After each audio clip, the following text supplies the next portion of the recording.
بسم الله الرحمن الرحيم والصلاة والسلام على أشرف المرسلين إن الحمد لله نحمده ونستعينه ونستغفره ونعوذ بالله من شرور أنفسنا ومن سيئات أعمالنا من يهده الله فهو المهتد ومن يضلل فلن تجد له وليا مرشدا.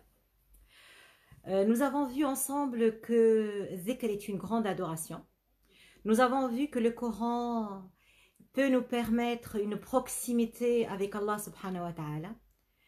Et comme nous sommes dans une situation particulière avec le confinement, avec le Ramadan qui arrive, j'espère que nous avons commencé à avoir une autre relation avec le Saint-Coran. Nous avons commencé à être plus assidus avec le Saint-Coran. Parce que nous savons, comme on l'a dit, qu'une lettre vaut 10 hasanat. Alors imaginez, on dit que le nombre approximatif des lettres du Coran est de 323 015 mots. Si on le lit une fois dans le mois, vous imaginez le nombre de hasanat que nous pourrons acquérir. On les compte 3 230 250 hasanat. Donc, et même s'il n'y a pas ça, la proximité avec Allah subhanahu wa ta'ala en vaut la peine. Donc nous allons être assidus, nous allons faire de notre mieux pour être plus proches du Saint-Coran. Aujourd'hui, nous allons parler d'une parole très puissante, très importante. C'est La ilaha illallah. Ibn Uyayna dit que notre maître bien-aimé Mohammed sallallahu alayhi wa sallam avait dit « Il n'y a pas meilleur bienfait qu'Allah a octroyé à son serviteur que de lui enseigner la parole La ilaha illallah. » Le prophète avait dit à Abu Dharr radiyallahu anhu, La ilaha illallah est la meilleure action. Une fois, Abu Hurayra avait demandé à Muhammad sallallahu alayhi wa sallam quelle est la personne la plus heureuse et qu'il pourra profiter ou qui aura l'intercession du prophète sallallahu alayhi wa sallam. Alors, le jour de la résurrection. Le messager d'Allah sallallahu alayhi wa sallam a répondu la personne la plus heureuse qui aura mon intercession au jour du jugement dernier, c'est celle qui dit La ilaha illallah. Il n'y a pas de divinité autre que celle d'Allah subhanahu wa ta'ala. Mais qui l'a dit sincèrement avec le cœur. Jabir avait rapporté aussi que notre maître bien-aimé avait dit le meilleur zikr et La ilaha illallah et la meilleure invocation est Alhamdulillah. Une fois, notre prophète sallallahu alayhi wa sallam avait entendu al-mu'adhan ou al-mu'adhin dire La ilaha illallah, c'est une des formules dans l'adhan. Il a dit La ilaha illallah et le prophète a dit il est sauvé, il est affranchi de l'enfer. En fait, La ilaha illallah, c'est la clé du paradis. Quel est La ilaha illallah? Et le message et l'essence de tous les messages qu'Allah subhanahu wa ta'ala a envoyés. La ilaha illallah, c'est l'essence du tawhid. Et Allah subhanahu wa ta'ala dit dans Surat Al-Anbiya, et nous n'avons envoyé avant toi aucun messager à qui nous n'ayons révélé point de divinité en dehors de moi. Adorez-moi donc. Donc, les messages, leur essence, leur but était de faire transmettre que Allah est unique, qu'il n'y a pas d'autre divinité autre que celle d'Allah subhanahu wa ta'ala. Bien entendu, La ilaha illallah a une signification. Elle a un impact fort sur le musulman. Elle détermine son but de la vie, ses actes, ses agissements et avant tout l'état de son cœur. Celui qui profite de la parole de La ilaha illallah, c'est celui qui est imprégné par le sens de la négation et de l'affirmation qu'elle véhicule. La ilaha illallah, c'est refuter toute forme d'association, visible et cachée. Car, comme nous le savons, l'association Et comme le dit Allah subhanahu wa ta'ala dans le Saint-Coran, l'association est manifestement une grande injustice envers Allah subhanahu wa ta'ala. Donc, adorer Allah subhanahu wa ta'ala en unique, comme il le mérite, parce qu'avec l'unicité pure, l'homme s'élève avec dignité et ne se soumet à aucune créature. D'ailleurs, Allah dit dans Surat al-Bayyinah, « Il ne leur a été commandé cependant que d'adorer Allah en lui vouant un culte exclusif, d'accomplir la salat et d'acquitter la zakat, et voilà la religion de droiture. » La ilaha illallah, ou avec la ilaha illallah, nous attestons, nous déclarons, nous affirmons notre croyance en Dieu. Il est l'unique. Nous croyons qu'il est le Seigneur, le Créateur, celui qui gère, celui qui possède tout. Nous croyons qu'il est le divin. C'est le seul qui mérite d'être adoré. C'est le seul qui mérite qu'on lui voue tout acte d'adoration exclusivement. Et là, la deuxième, ou l'unicité, on l'appelle l'unicité de la divinité, elle est la suite de l'unicité de la seigneurie. Il est le Seigneur, il a tout créé, il nous a tout donné, il gère tout. Et on va se diriger vers quelqu'un d'autre pour lui obéir ou pour le servir ou pour être à son service. Non, nous sommes soumis à Allah subhanahu wa ta'ala parce que c'est lui qui nous a tout octroyé. C'est lui qui nous a tout donné et qui nous donne tout le temps. Donc c'est tout à fait normal que c'est lui seul, le plus grand, qui mérite qu'on l'adore.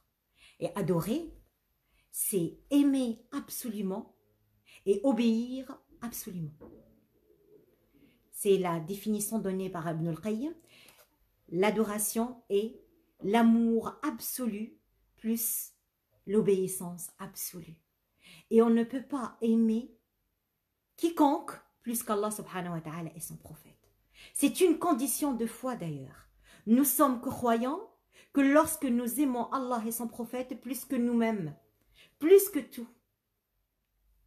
Et lorsque on essaye de réfléchir les choses, on trouve que c'est très plausible.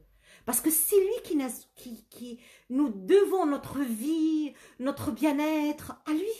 Donc c'est lui qui mérite nos remerciements et qui mérite nos adorations. Et la troisième constituante de l'unicité, c'est que nous croyons à ce qu'il a les noms et les attributs les plus parfaits et que nous l'adorons avec tous ses noms et ses attributs. En fait, Allah subhanahu wa ta'ala a révélé dans le Saint-Coran certains de ses noms et de ses attributs. L'autre maître bien-aimé Muhammad sallallahu alayhi wa sallam nous a transmis d'autres noms et attributs. Nous croyons à tous ces noms et ces attributs complètement et nous nous soumettons à ces noms et ces attributs. Donc nous croyons qu'il est le Seigneur, créateur, possède tout, gère tout. Nous croyons qu'il est le divin, le seul qui mérite d'être adoré. Et nous croyons qu'il a les noms et les attributs les plus parfaits et nous l'adorons avec ses noms et ses attributs. On revient pour dire qu'Allah subhanahu wa ta'ala a interdit l'enfer à celui qui dit « La ilaha illallah » en voulant la satisfaction de Dieu, c'est-à-dire qu'on le dit en cherchant à plaire à Allah subhanahu wa ta'ala, en étant sincère dans nos paroles. Et le prophète dit, ne rentre pas en enfer celui qui dit La ilaha illallah Muhammadan Rasulullah.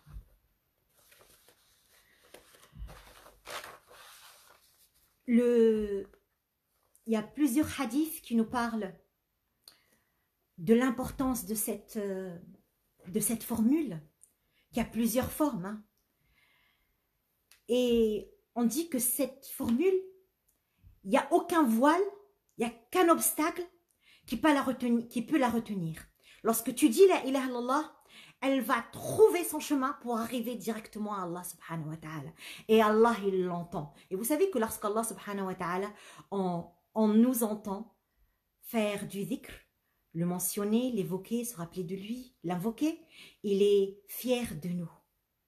D'ailleurs, la ilaha illallah est une parole estimée par Allah subhanahu wa ta'ala. Vous savez que dire la ilaha illallah wahdahu la sharika lah, lahul mulk wa lahul hamd, yuhyi wa yumit wa huwa ala kulli shay'in qadir. Après la prière de l'mort, par exemple 10 fois, ça nous procure, par chaque parole, si on le dit 10 fois, par chaque parole, ça nous procure 10 hasanat, ça efface 10 sayyat, ça nous élève 10 degrés et on sera protégé, préservé de tout mal de toute notre journée. Et si on le dit le soir, le matin, ben c'est pareil. Et cette parole-là même, je vais vous donner un trésor. Si on se réveille la nuit, on dort et on se réveille la nuit, et que tu dis La ilaha illallah wahdahu la sharika lah, lahul mulk wa lahul hamd, yuhyi wa yumit, wa huwa ala kulli shay'in qadir, et on rajoute wa subhanallah walhamdulillah wa la ilaha illallah wallahu akbar wa la hawla wa la quwwata illa billah, et tu demandes à Allah subhanahu wa ta'ala ce que tu veux, le pardon, tout ce que tu veux, le bien de cette vie ci-bas, le bien de l'au-delà. Bah Allah subhanahu wa ta'ala exaucera certainement ton invocation, ta dua. Donc on voit que cette formule, la formule de la ilaha illallah, elle ouvre les portes. On a dit au début, elle ouvre la porte du paradis déjà. Celui qui l'a dit, la ilaha illallah, après avoir fait les ablutions, le prophète dit, toutes les portes du paradis seront ouvertes pour lui et il rentrera par la porte qu'il veut. Donc on voit que c'est fantastique. Il y a un hadith qu'on ne peut pas passer à côté. Ce qu'on appelle hadith al-bitaqa. Le hadith de la carte. Une carte. Alors nous, notre maître bien-aimé, nous relate une scène du jugement. Il nous dit, Allah fera venir un homme de ma communauté devant l'ensemble des créatures au jour de la résurrection. Il déploiera devant lui 99 registres. Chaque registre s'étendant à perte de vue. C'est tellement grand, donc il contient malheureusement beaucoup de malfaits.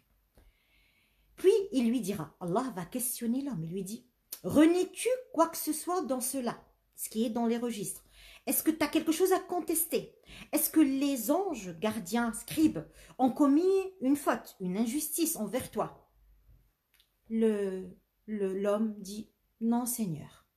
Allah va lui reposer une deuxième question. As-tu une excuse pour les péchés que tu as faits? Ou as-tu une bonne action qu'on aurait pu oublier? L'homme, il tombe et il dit, non Seigneur. Allah, il lui dit, détrompe-toi. Tu as auprès de nous une bonne action. Et tu ne seras pas traité avec injustice aujourd'hui. Il sortira, subhanahu wa ta'ala, alors la carte sur laquelle est inscrit « J'atteste qu'il n'y a pas de divinité autre qu'Allah subhanahu wa ta'ala et que Muhammad est son serviteur et messager. » Allah dira « Pesez-la » et l'homme répondra « Ô Seigneur, que vaut cette carte face à tous ces registres ?» C'est-à-dire lui, il sous-estime ce qu'il a dit, ce qu'il a fait. Il sous-estime cette carte parce que ils sont la lourdeur des péchés qu'il a pu faire pendant toute sa vie. 99 registres, n'oublions pas. Mais Allah lui dit, tu ne subiras aucune injustice.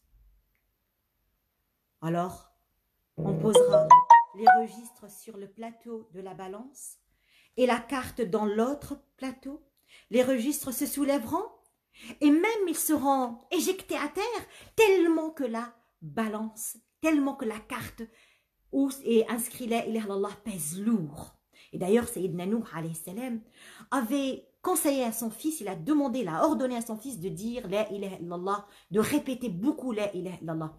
Il lui a dit, si on met dans le plateau d'une balance les cieux et la terre, et de l'autre côté on met la ilaha illallah, c'est la ilaha illallah qui pèsera le plus lourd. Donc, la ilaha illallah, elle pèse beaucoup dans la balance. Essayons de multiplier cette parole en étant sincère, en étant bien entendu croyant et en étant dans l'unicité de Dieu, en reconnaissant qu'Allah le Seigneur, c'est le seul qui mérite notre adoration et qu'il a les noms et les attributs les plus parfaits. Qu'Allah subhanahu wa ta'ala nous aide à être parmi les dhakirin ou dhakirat, parmi les gens qui mentionnent Allah subhanahu wa ta'ala, qui évoquent Allah subhanahu wa ta'ala, qui se rappellent d'Allah subhanahu wa ta'ala. Et là, c'est une formule simple aujourd'hui. La ilaha illallah. Ensemble, si Dieu le veut, la semaine prochaine, on traitera l'istighfar. Assalamu alaikum wa rahmatullahi ta'ala wa barakatuh.